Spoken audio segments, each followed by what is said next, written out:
Good morning. Bonjour à tous. BBE est heureux de vous accueillir dans ce lieu hautement symbolique, à savoir l'hémicycle du Parlement. Nous sommes à un moment important pour l'avenir de la politique spatiale européenne, qui a véritablement avancé depuis notre dernière conférence avec le lancement des 2 satellites opérationnels de Galileo le 20 octobre. La participation de l'Europe à la politique spatiale est à la croisée des chemins. Des décisions importantes, difficiles, vitales devant entreprises pour l'avenir de la politique spatiale. Et d'ailleurs, c'est l'objet de notre débat d'aujourd'hui. J'ai le plaisir de souhaiter la bienvenue à M. Pitella, vice-président du Parlement européen, le président Buzek. Lui a dû nous quitter très tôt ce matin pour aller à Londres à l'invite de la reine du Royaume-Uni. Il nous adressera une communication par message vidéo. J'ai l'immense honneur d'avoir à ma droite le président du Conseil européen, M.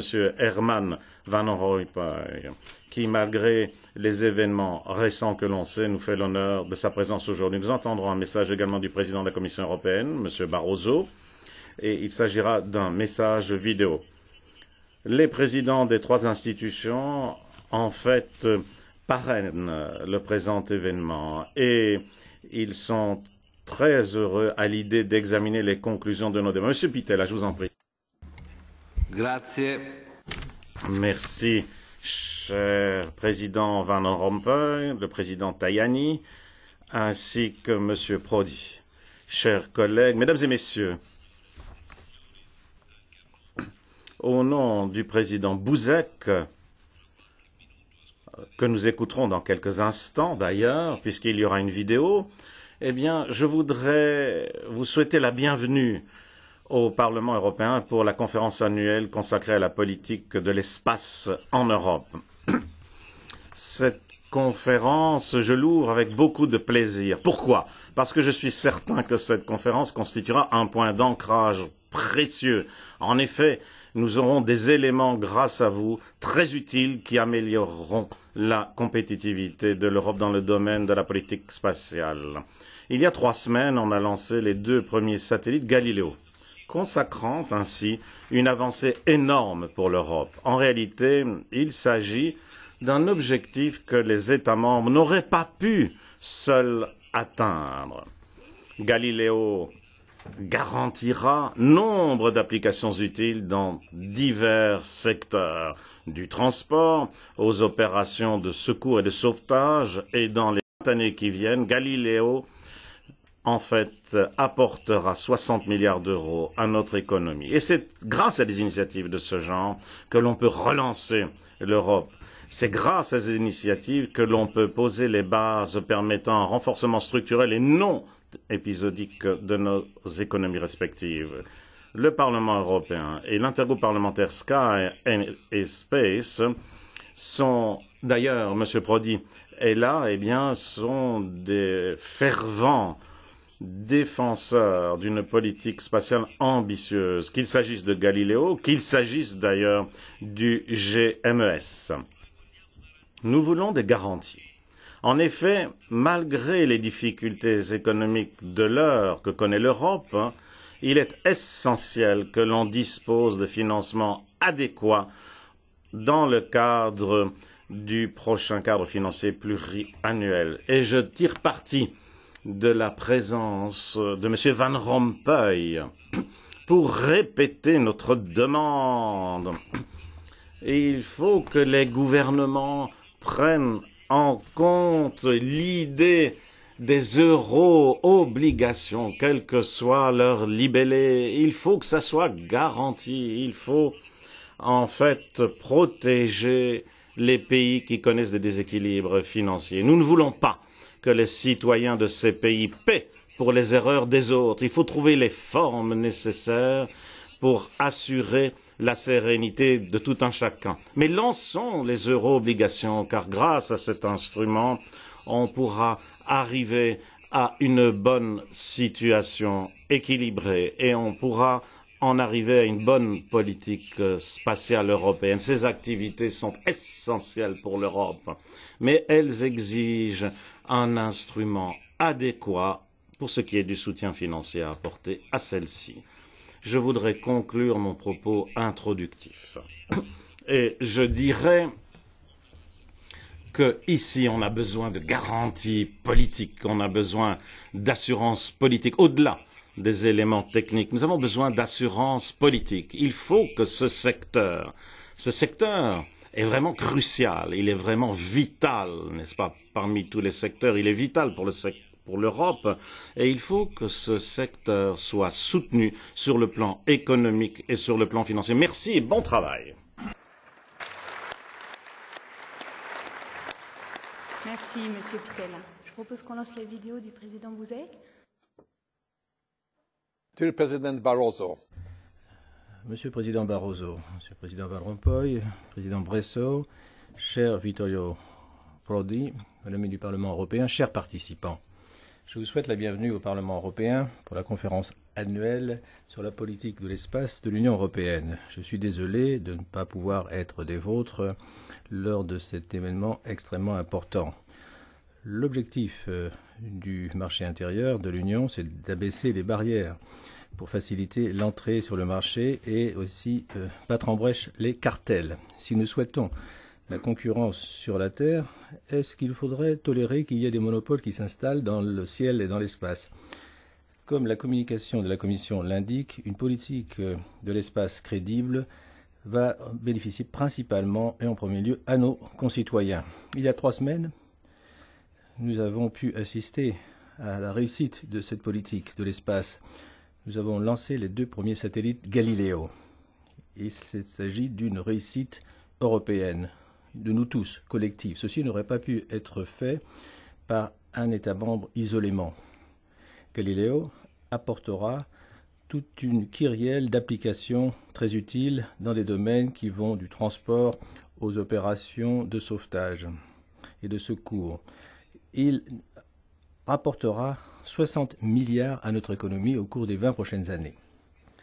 Les retombées de la recherche sur l'espace recèlent de très grands avantages pour l'économie réelle. Le Parlement européen et son intergroupe Ciel et Espace sont de fervents partisans d'une politique ambitieuse de l'espace, alors qu'il s'agisse de Galileo ou du système pour le suivi de l'environnement et pour la sécurité, GMES.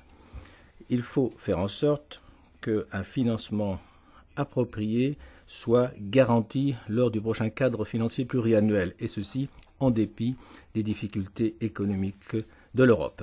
Je suis certain que la conférence d'aujourd'hui apportera des éclairages précieux sur la façon dont on peut rendre l'Union européenne plus compétitive dans le domaine spatial. J'attends avec intérêt de pouvoir lire les conclusions de cette conférence. Je vous remercie et bon vent à vous tous. Merci beaucoup.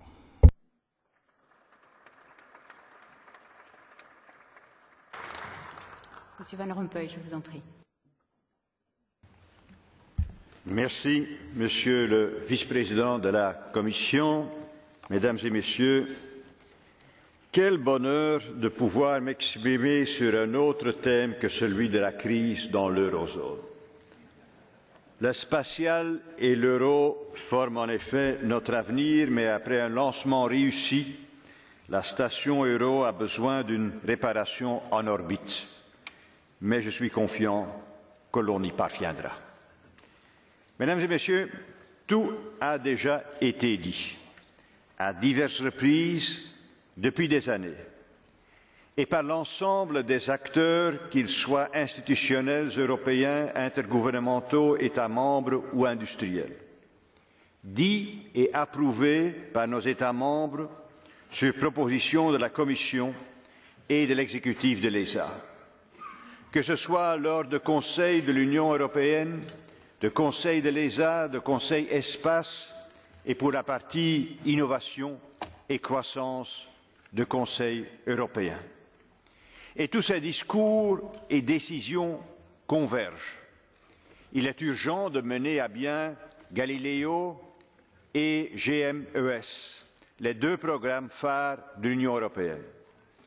Ces 2 programmes qui permettront de mieux définir et mettre en œuvre de manière plus efficace les politiques européennes liées au transport, aux communications, à l'agriculture, à l'environnement, au climat, au développement durable, à l'aide humanitaire, aux relations internationales, à la sécurité et à la défense, pour ne citer que les politiques les plus directement impliquées. Entre 2004 et 2009, la Commission européenne, sous l'impulsion des commissaires Jacques Barrot et Günther Verheugen, et grâce à l'engagement fort et conjugué de José Manuel Barroso et du Parlement européen, a inscrit et investi des budgets importants pour Galileo et pour GMES, les deux programmes étant liés dans et par leur application. C'est sur cette belle lancée qu'il nous faut aujourd'hui continuer, car le secteur privé, sur base des décisions prises quant à la pérennité de Galileo et GMES et des financements déjà engagés par les budgets publics nationaux et européens, a lui aussi déjà investi des dizaines de millions d'euros, à la fois pour maintenir et améliorer les services actuels et pour pouvoir demain en offrir de nouveaux au profit de politiques publiques et d'intérêt général. Il y a donc ici, pour parler en langage marketing moderne, une opération win-win entre les secteurs publics et privés, ce dont je ne peux que me féliciter en cette période de faible croissance et d'enjeux économiques cruciaux pour notre avenir. Une certaine désindustrialisation, si nous n'y prenons garde, nous menace en effet au niveau européen, jusque dans le domaine très compétitif des hautes technologies.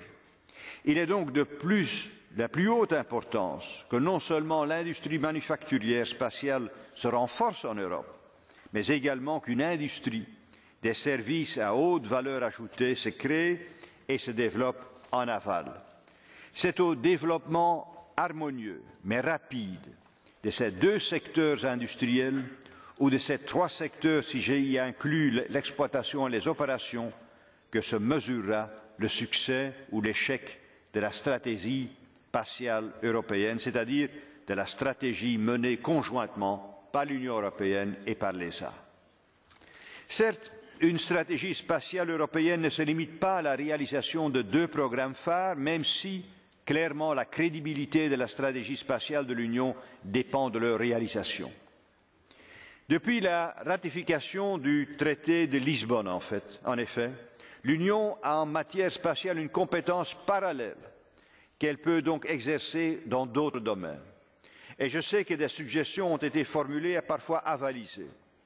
Programme traitant de la sécurité dans l'espace et depuis l'espace, programme de contribution aux grandes infrastructures existantes en matière de lanceurs et de stations spatiales ou encore programme de démonstration en orbite.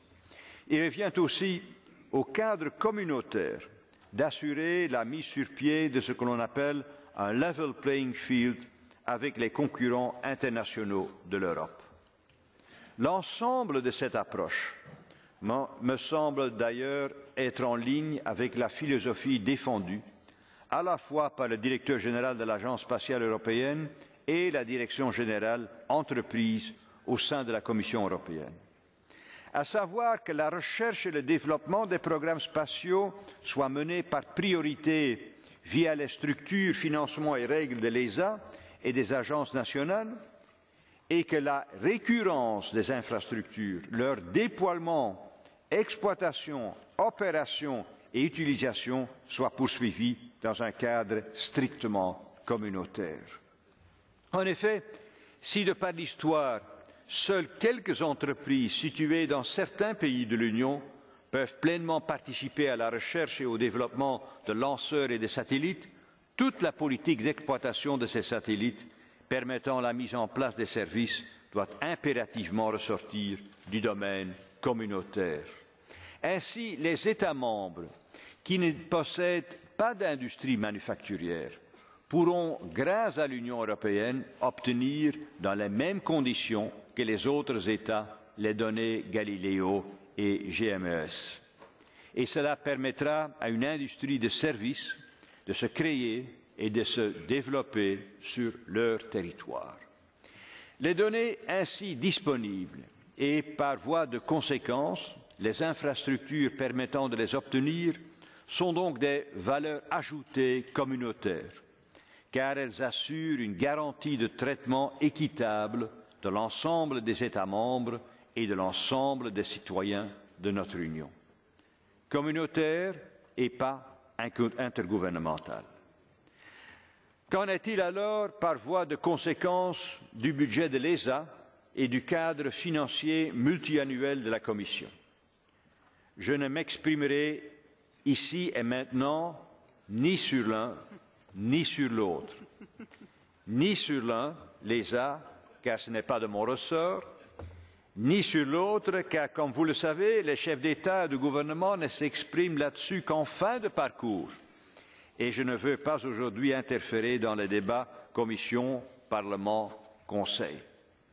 Par contre, ce qui me semble clair, et ceci déjà depuis quelques années, souvenez-vous de mon intervention de l'an dernier, c'est qu'à budget égal, ou dans le pire des cas, à budget réduit, il faut privilégier le modèle de gouvernance tel qu'explicité plus haut et sur lequel l'exécutif de l'ESA et les services de la Commission sont d'accord.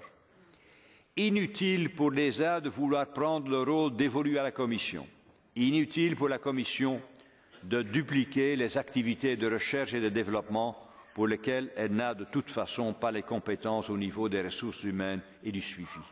À présent, les instruments financiers et juridiques nécessaires doivent être affinés afin de mettre en œuvre efficacement cette stratégie.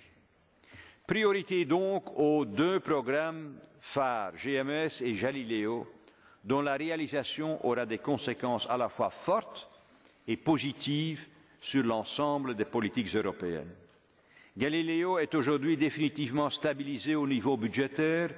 Quant à GMES, il ne connaît aucun surcoût depuis son adoption comme programme phare en 2005 et ne connaîtra demain non plus aucun surcoût, vu notamment la modularité du programme et son phasage possible. En conclusion, Mesdames et Messieurs, je puis vous assurer qu'en ma position de président du Conseil européen, je veillerai à un arbitrage final qui sauvegarde et même renforce les politiques d'avenir.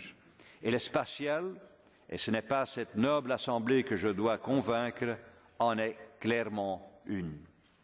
J'appartiens à un pays qui a été, dès le début, un pays fondateur de l'ESA. Mesdames et Messieurs, un convaincu parle donc à d'autres convaincus et j'espère que j'ai été convaincant. Je vous remercie.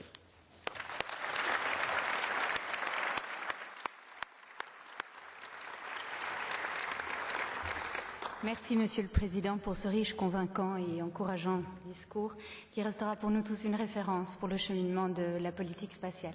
Nous allons maintenant écouter le discours du Président Barroso et je vais demander pendant ce temps au Vice-président Tajani, à Monsieur Jean-Jacques Dordain, également à Monsieur Prodi et à la ministre polonaise de venir nous rejoindre à la tribune. Merci.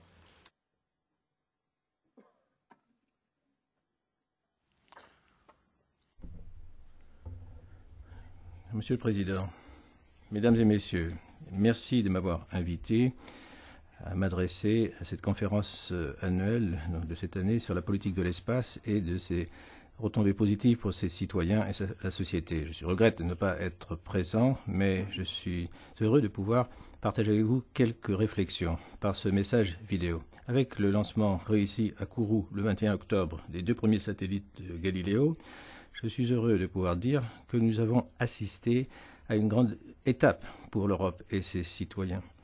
Il est tout à fait important, non seulement pour la compétitivité de notre industrie, mais aussi pour l'indépendance de l'Europe et dans la technologie de l'espace.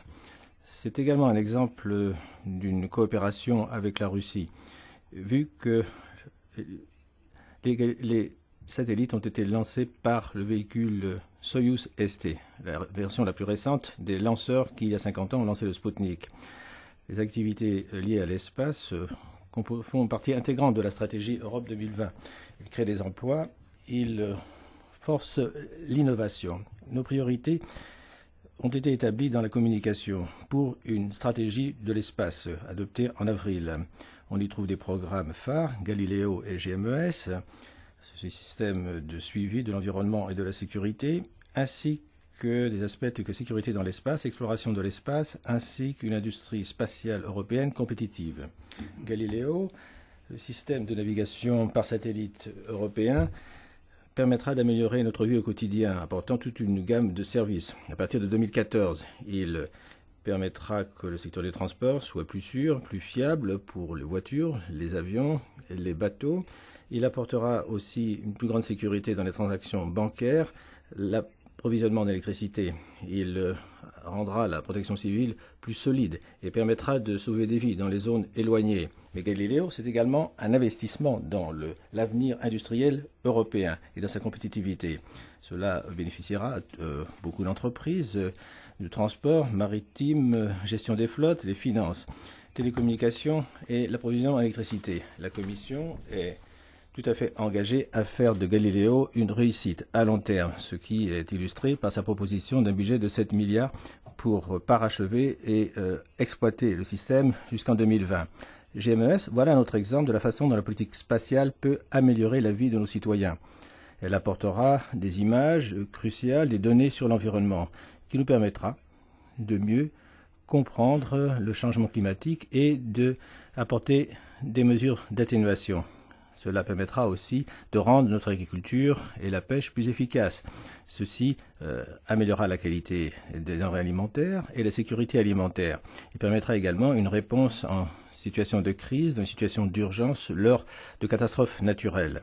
Alors, le système devrait être totalement opérationnel en 2014. Alors, pour qu'il puisse être financé de façon correcte, financement évalué à 5,8 milliards d'euros pour la prochaine période financière, 2014 à 2020, pour garantir cela, la Commission a l'intention de présenter une communication qui plantera un cadre cohérent pour son développement. Mesdames et messieurs, voilà quelques exemples simplement.